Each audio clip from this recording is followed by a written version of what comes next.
카메라 켜고 들어오시네요 이제. 아, 뭐하지? 이 이쁜 꽃은 뭐야, 이거? 제가 또 샀습니다. 이게 때잖아 지금이. 지금 제라늄 사신 분들이 많을 거란 말이야. 그런데 이 제라늄을 분갈이도 분갈이지만 어떻게 해야 될지 가장 기본적인 이렇게 이제 막 사왔을 때 이때 상황을 한번 하려고 그래서 사왔는데 마침 또 카메라 켜주시니 또 제가 또 감사드리네요. 자, 안녕하세요. 오늘도 좋은 아침입니다. 오늘은 근데 조금 날씨가 하늘 한번 비춰줄래요? 하늘이 좀 이렇게 꾸리꾸리해요. 비가 올래나? 아, 그런가 보네요. 아무튼 뭐 좋은 가을 아침이에요. 이렇게 반팔을 입어도 그렇게 춥다고 느끼지 않는 그런 아침인데요. 제가 지름신을 질렀을지도 몰라요. 제라늄 여름에 다 죽이시고 하신 분들이 그래도 다시 한번 도전해볼까? 까치가 또 오네. 이런 생각을 하시는 상황일 텐데 아마 사가지고 오셨을 테고, 저도 얼마 전에 화원에 갔더니 제라늄들이 제법 나왔더라고요. 근데 제가 이렇게 산 게 사실은 얘 셋이 너무 예쁘지 않나요? 색이 너무 잘 어울리는 거예요. 같은 종인 것 같고. 그래서 얘들은 한번 키워봐야 되겠다 라고 해서 저도 질렀습니다. 저도 이러는데 다른 분들 오죽하실까 생각이 되는데요. 이 아이들 보면 가을 제라늄이구나, 여름 잘 버텨서 잘 나왔다 라는 생각을 하는데, 보면 다들 그러실 거예요. 이거 뭐 이렇게 덜렁덜렁해, 이런 생각들 하실 거예요. 당연하죠. 왜 그러냐면 얘들이 이제 지피에 심어서 한국에 들어왔고, 그 상태에서 이제 작은 화분에 있다가 이제 중간 화분으로 올라온 애들일 거예요. 근데요, 중간 화분으로 옮겨지고도 시간이 좀 지났었나 봐요. 이렇게 뿌리가 튼실하게 잘 내렸습니다. 대량으로 이렇게 넣다 보니까 이렇게 흔들리는 상황이 벌어질 수밖에 없고, 또 하나는 이 위에가 이제 가분수가 된 거죠. 이제 이렇게 커지고 이러니까 흔들릴 수밖에 없는데, 뿌리에 그렇게 크게 영향은 없더라고요. 제가 여러 번 분갈이를 해봐도 이렇게 됐을 때 크게 문제는 없더라고요. 분석을 해볼게요. 어떤 분이 그러셨어요. 공중뿌리가 뭐예요? 라고 물어보셨는데, 자, 여기가 유난히 색깔이 다르죠. 갈색이죠. 여기도 갈색이죠. 여기도 갈색이에요. 이게 공중뿌리입니다. 공중에서, 여기에서는 뿌리가 나올 준비를 하고 있다라고 하는 거예요. 그래서 삽목에 성공하고 싶으시면 여기를 이렇게 잘라서, 여기를 이렇게 잘라서 꽂으시면 삽목에 성공을 합니다. 그때 여기도 보면 여기도 지금 나오고 있어요. 여기도. 그러면 여기서 이렇게 잘라서 쓰셔도 되고요. 지금 얘 같은 경우는 여기도 너무 건강하죠. 이런 아이들을 국민제라늄이라고 부르거든요. 누가 키워도 어디다 심는다 하더라도 잘 크는 아이들이기 때문에 국민제라늄인데, 그런 아이들은 이렇게 공중뿌리도 많이 나와서 삽목도 쉬워요. 그런데 이제 유럽제라늄, 제가 이제 많이 보여드리고 많은 분들이 정말 예뻐요 하는 그 유럽제라늄은 이렇게 나오기가 참 어려워요. 걔들은 예민한 아이들이거든요. 이 아이들은 이제 페라고늄이라고 해서 제라늄이라기보다는 새로운 변종이에요. 그래서 이렇게 잎사귀도, 잎도 이렇게 냄새를 맡아보면 그 제라늄 특유의 냄새도 없고, 또 하나는 어떻게든 잘 자랄 수 있게끔, 제 표현대로 잡초처럼 잘 자랄 수 있게끔 만들어진 아이들이랑 참 쉽죠. 그러다 보니까 이렇게 공중뿌리들도 잘 보여주고 있는 거예요. 뿌리도 보세요. 얼마나 튼실해요. 지금 보면은 흙도 아주 잘 말라 있어요. 잘 말라 있고, 여기 보면 제가 막 뜯기는 느낌이 있었는데 뿌리가 뜯기는 게 아니라 흙들이 이제 이 흙의 대부분이 코코피트라고 해서 우리 야자 있잖아요. 그 야자를 갈아서 만든 흙이에요. 그러니까 엄밀히 말하면 얘들은 땅흙이 아니라 그냥 식물 말린 거라고 생각하시면 되는데, 얘의 장점이 다른 것보다도 물 배수도 잘 되고 아이들이 뿌리 뻗기에 굉장히 포근한 흙인 거죠. 그러다 보니 키우기 좋고, 또 영양제도 잘 머금고 있고, 영양제 뿌리면 이 안에 있고, 이제 이렇게 되다 보니까 코코피트를 많이 써요. 저는 그런 거 하거든요. 흙 섞어서 쓰는 거 물어보시는 분들도 계시고, 또 흙 섞어서 쓴다는 분들도 많으시고 이렇게 하는데, 처음이시고 초보라고 생각한다면 기존에 나와 있는 흙을 쓰세요. 왜 그러냐면 지금 이 흙을 만드시는 분들, 그러니까 기존의 제품들 만드시는 분들은 대량 생산을 하고 최대한의 리스크, 어떤 실패가 없는 그 상태를 만드는 거거든요. 그러다 보니까 초보들이 써서도 아무런 문제 없이 할 수 있는 건데 초보들이 이제 욕심도 많잖아요. 사실 저도 처음에 그랬어요. 뭐 이렇게 여기다 뭐 섞어 쓰고 뭐 섞어 뭐 굉장히 뭐 다른 사람보다 잘 키울 것 같고 막 이런 생각들 때문에 그러는데 그렇게 하실 필요가 없다는 거죠. 그래서 제가 때마다 배양토 씁니다. 배양토 씁니다 하는데 그 배양토가 좋은 게 다른 것보다도 그 자신이 없을 때 아이들이 뿌리 뻗기도 편하고 이렇게 분갈이 해서도 크게 문제가 안 되고 특히 여름 나서 보니까 배양토가 물이 잘 빠져서 여름 나기도 너무 좋더라고요. 그 대신에 이 아이들은 3개월만 이제 영양분이 있는 상태라서 그 뒤에는 영양제를 좀 주셔야 돼요. 그거는 여러 가지들이 있으니까. 자, 그럼 오늘 이 아이 분석하다가 제가 엉뚱한 얘기 했는데 뿌리도 아주 튼튼해요. 근데 이런 뿌리 같은 경우는 이렇게 그대로 두시면 안 되고요. 조금 상처가 난다 하더라도 이 아이들은 페라고늄이에요. 국민제라늄. 그래서 엔간한 상처에도 크게 구애받지 않고 합니다. 지금 걸리는 게 하나가 딱 있다면 지금 분갈이는 사실은 안 하는 게 좋아요. 왜 그러냐면 꽃 때문에. 꽃이 이렇게 피어 있을 때 분갈이를 하면 이 아이가 꽃이 시드는 시간이 굉장히 빨라져요. 그래서 꽃을 보고 싶으시다면 분갈이 하지 마세요. 내년 봄까지 그냥 버티세요. 그런데 저는 지금 꽃보다는 내년 봄에도 잘 이렇게 버티려고 생각하면 지금쯤 이제 분갈이해서 놓는 게 더 좋기는 해요. 그런 거죠. 뭐 꽃을 더 보고 싶은데 내가 이거 분갈이하면 안 좋으니까 뭐 이거 생각하신다면 분갈이는 내년으로 미루세요. 자, 진짜 뿌리들은 여기에 있어요. 여기. 이제 물 빨아먹는 뿌리는 이렇게 잔뿌리입니다. 이거는 원뿌리라고 해서 어떤 아까 서클링 이렇게 돼 있었던 거는 지지하기 여기에 살아있게 지탱하기 위해서 있는 거고 진짜로 물을 빨아먹는 거는 이런 뿌리들이에요. 아주 하얗고 작은 뿌리들이 있는데 그것도 아주 잘 돼 있어요. 이걸 흙을 다 털어낼 필요 없어요. 이 정도까지만 딱 털어내시면 됩니다. 이렇게 하시고요. 큰 화분에 하셔도 상관이 없어요. 근데 얘 사이즈 볼게요. 지금 이렇게 보면 화분이 사실 작은 거는 아니에요. 작은 건 아닌데 우리가 이제 좋아하는 화분들 있잖아요. 거기에 분갈이를 하고 싶잖아요. 그러면 어쨌든 분갈이를 해서 1년을 더 버틸 거니까 1년 더 버틴다 생각하고 화분을 고르시면 저는 토분을 되게 좋아해요. 그래서 자, 이 토분 선택을 했습니다. 한쪽에 잘 놔뒀더니 거미도 있고요. 거미가 먼저 입주를 하셨어요. 미안하다 얘들아. 이제 방 빼야 될 때가 됐어. 자, 사이즈 차이 느껴지시죠? 요런 사이즈고요. 이제 얘보다 얘가 더 좋은 이유는 사실은 제가 말씀드릴게요. 얘가 더 좋아요. 통기성으로는 사실 얘가 더 좋아요. 계속 여기다 키우셔도 아무런 문제가 없습니다. 왜 그러냐면 여기가 중간에 떠 있잖아요. 뿌리가 숨을 쉴 수 있게끔 공기가 그 뒤로 왔다 갔다 해요. 그래서 괜찮아요. 이게 무조건 좋지는 않아요. 제가 이거 쓰는 거요? 그냥 폼이에요. 예뻐서. 그러니까 너무 이렇게 연연하지 마시고 여기다 이렇게 하지 않으셔도 되고요. 제가 쓰는 방법 중에 하나는 같은 토분 중에도 이렇게 생긴 토분이 있어요. 모양이 좀 틀리죠? 얘는 여기에다 얘를 끼면 이렇게 흔들려요. 조금 여유가 이렇게 있어요.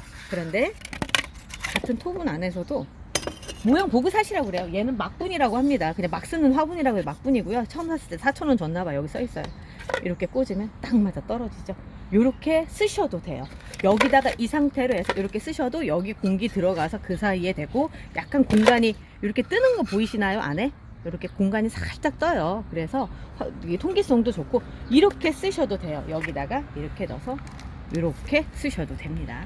그런데 저는 똥폼으로 사는 사람이라 여기다가 넣도록 하겠습니다. 여기다 넣고요. 흙도 오늘 이거 하나 갈 정도가 밖에 없는 것 같아요. 제가 많이 쓰는 흙이 이 흙이에요. 이거 말고도 그러니까 여기 위에가 안 보이는구나. 이거 지금 진짜 하나 갈 정도밖에 안 나오는데 살아가야 돼.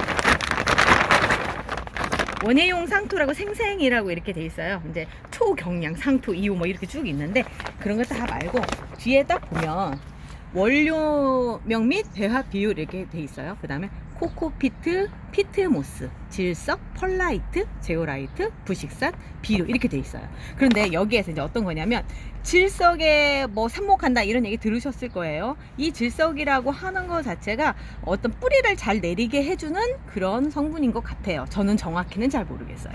아무튼 그런데 코코피트가 51%, 피트모스가 10%예요. 코코피트는 아까 물 빠짐이 좋고요. 피트모스는 반대로 물을 흡수해서 물을 보유하고 있는 아이인 거예요. 5대1로 들어가 있기 때문에 이 둘이 배합이 좋은 거예요. 그리고 이제 펄라이트는 뭐냐면 여기 들어가 있는 하얀 알갱이 그 말 그대로 돌을 뻥튀기 해서 가볍게 만든 거예요. 이 목적은 뭐냐면 그 흙을 가볍게 만들기 위해서 그랬대요. 그래서 이게 50리터인데 한 5kg 정도 되나? 되게 가벼워요. 그래서 제가 얘를 혼자서 들고 다녀도 뭐 크게 문제가 없을 정도로 하고, 저한테 이거 어디서 샀냐고 물어보시는데 저는 그냥 화원에서 사서 쓴 지 벌써 몇 년 됐거든요.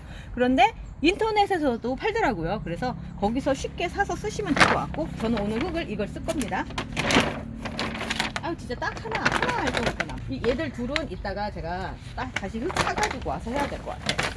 방법은 굉장히 단순합니다. 분갈이 일단 화분 사이즈 작게 잡으신 거 하고요. 아 그리고 참 이거 넣기 전에 구멍이 있어서 구멍 여기 흙 받쳐야 되지 않느냐, 그래서 이런 거 넣어서 이렇게 하시잖아요. 저도 초반엔 그랬어요. 근데 요즘 간이 부어서 그런지는 몰라도 이렇게 해서 잡볼게요. 제가 넣었어요. 흙 안 빠지죠. 얘들이 이제 서로 이렇게 잡히는 거예요. 이렇게 잡혀서 이 안에서 흙이 앵간하면 안 빠지더라고요. 흙이 많이 담기면 담길수록 더 안 빠져요. 그래서 이렇게 그냥 넣으셔도 돼요. 자, 넣으시고 잎 하나 떨어졌네요. 자, 이렇게 해서 안에 싹 넣어줍니다. 넣어주시고요. 가운데 정확히 잡는 거 중요해요.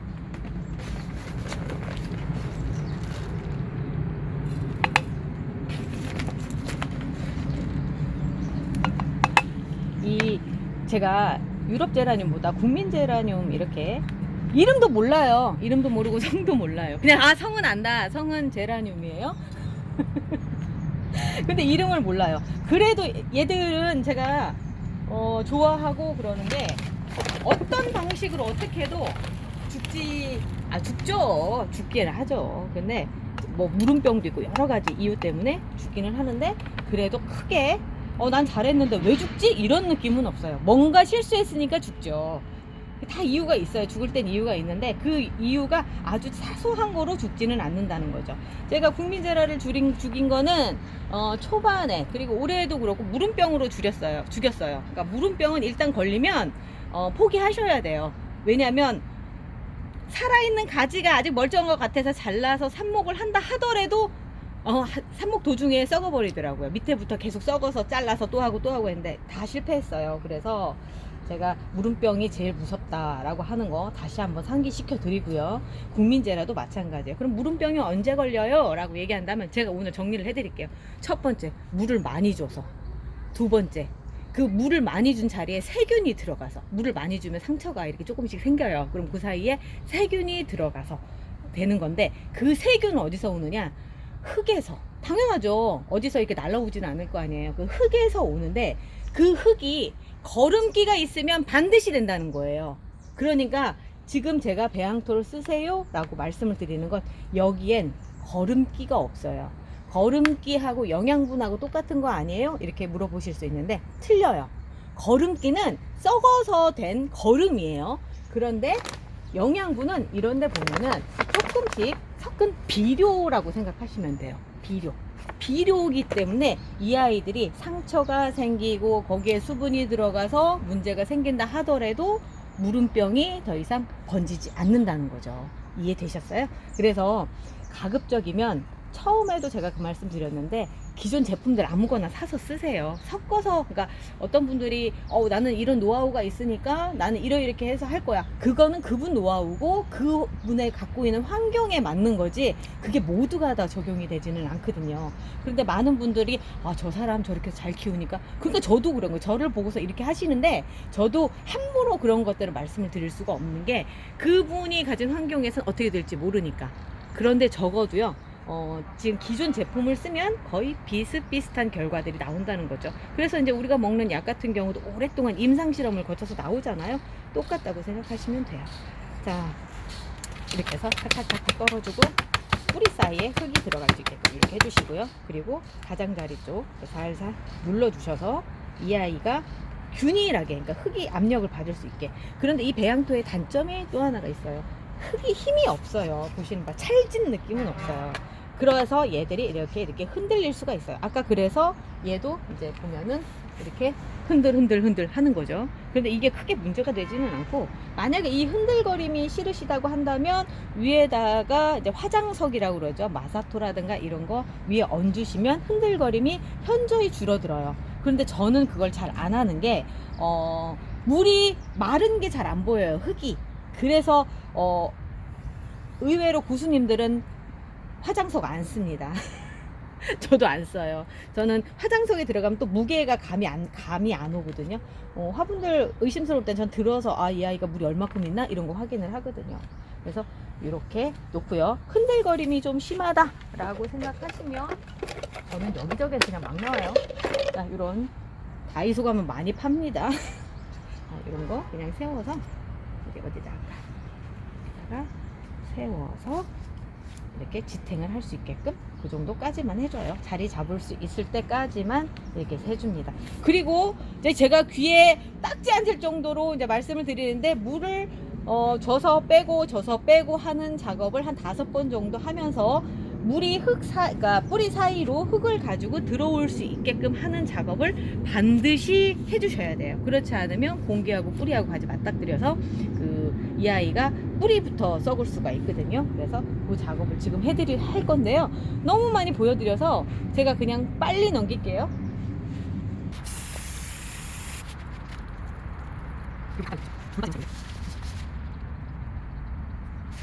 1차적으로 물이 다 빠졌고요. 밑으로는 아직 안 나오죠. 다시 한번 제가 합니다.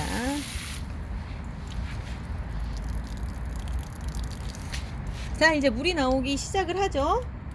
그래서 위에 흙이 다 없어져, 위에 물이 쫙 빠진 게 다 보이면 다시 또 물을 채워줄 거예요. 자, 위에 물 다 빠진 거 보이시죠? 자, 이 상태에서 두 번째 물을 해줍니다. 이게 두 번째예요. 두 번째.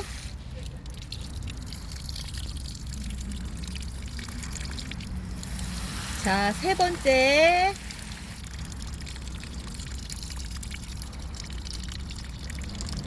네 번째.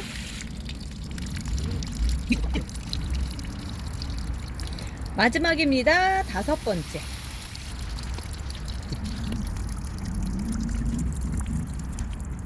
자, 마지막 5번째까지 다 했어요. 이제 물 다 빠지고 밑에 물이 똑똑똑 떨어지고 이 상태에서 이제 옮겨 놓으셔도 되고, 저는 이 상태에서 한 시간 정도는 더 있어요. 그래서 완벽하게 물이 빠질 때까지 기다리고요. 이런 노란잎 같은 경우는 이제 잘라주도록 할게요. 제가 아까 설명을 안 드린 것 중에 하나가 이 물턱에 대해서 설명을 안 드렸었는데, 아까 여기 물 담아지면서 여기까지 채워지는 거 보이셨죠? 이 물턱이 있고 없고는 큰 차이예요. 요 물턱을 한 2cm에서 3cm 정도 만들어 놓으시고, 거기에 물을 가득 받아서 쭉 빠지고 나면 제라늄이 물을 잘 먹었다 이렇게 생각하시면 됩니다. 여름철에는 그거보다 조금 더 적게 주기 때문에 이 물턱에 채우시면 안 되지만, 보통 이제 한참 성장기, 지금 뭐 가을이나 봄이나 뭐 이때 같은 경우는 지금처럼 이렇게 물이 쭉 빠질 때까지 주시는 데 있어서 이 물턱이 굉장히 중요한 역할을 해요. 지금도 보면 약간 위로 떠서 이렇게 옆에 지저분하게 묻잖아요. 이거 없으면 다 넘친다는 얘기예요, 흙이. 오늘 설명은 사실 굉장히 길고, 아시는 분들이 보면 뭐 저런 것까지 설명해 막 그런 얘기예요, 사실. 그렇지만 제라늄은 의외로 새로 입문하시는 분들 많고요. 입문이 항상 새로운 입문인 것처럼 왜 난 죽이지 라고 하시는 분들이 많아서 제가 오늘은 말씀을 좀 길게 드려봤어요. 제라늄한테 제일 필요한 거는 사실은 햇빛이고요. 그 다음에 바람이고요. 그리고 물입니다. 그래서 햇빛 좋은 곳에 놔두시는 거 정말 중요해요. 제가 어쩌다가 어디 식당에 가서 이제 해변가나 이런 강가 이렇게 햇볕 잘 드는 데 가보면 제라늄들이 잘 피어 있거든요. 이유는 그거예요. 햇볕이 너무너무 잘 들기 때문에 이런 색깔들이, 잎 색깔들이 약간은 갈색에 가까울 정도로 하는 곳에서는 꽃이 잘 피거든요. 꽃은 언제 피느냐면요, 얘들이 생명의 위협을 느껴서 종족 번식을 해야 되겠다 라고 생각을 했을 때입니다. 여기 보이는 꽃들이 다 그래요. 그런 꽃들이에요. 우리는 그걸 보고 즐기니까 참 잔인하다라는 생각도 들긴 하는데 너무 많이 갔나요? 너무 비약적인 표현이다. 아무튼 오늘 이렇게 하나 끝냈고, 제가 흙이 떨어져서 두 번째, 세 번째는 흙 사러 갔다 와서 해야 될 것 같아요. 너무 예쁘고 그냥 성밖에 모르네요. 제라늄, 원칙적으로는 제라늄 아니고요, 페라고늄이고요. 이름 얘들 생각보다 되게 멋있는 이름이에요. 그런데 그거를 다 일일이 안 알려주셔서, 그리고 너무 어려워서 사실 알기도 힘들어요. 그래서 그래요. 오늘 와 진짜 길게 얘기했네요. 긴 거 좋아하시는 분들은 좋아하시겠지만 또 짧은 거 좋아하시는 분들 뭐 이렇게 또 길게 막 이렇게 생각하실 것 같은데, 뭐 제 목소리 듣는 거 좋아하시는 분들을 위해서 제가 한번 길게 해봤습니다. 그 사이에 저희 남편은 또 일 때문에 다 사라졌어요. 찍어주다가 또 사라졌고, 그래서 제가 찍느라고 자꾸 넘어지네요. 아무튼 즐거운 하루 되시고요. 저는 또 재밌는 얘기, 또 즐거운 얘기로 다시 오도록 하겠습니다. 오늘도 끝까지 같이 해주셔서 감사합니다.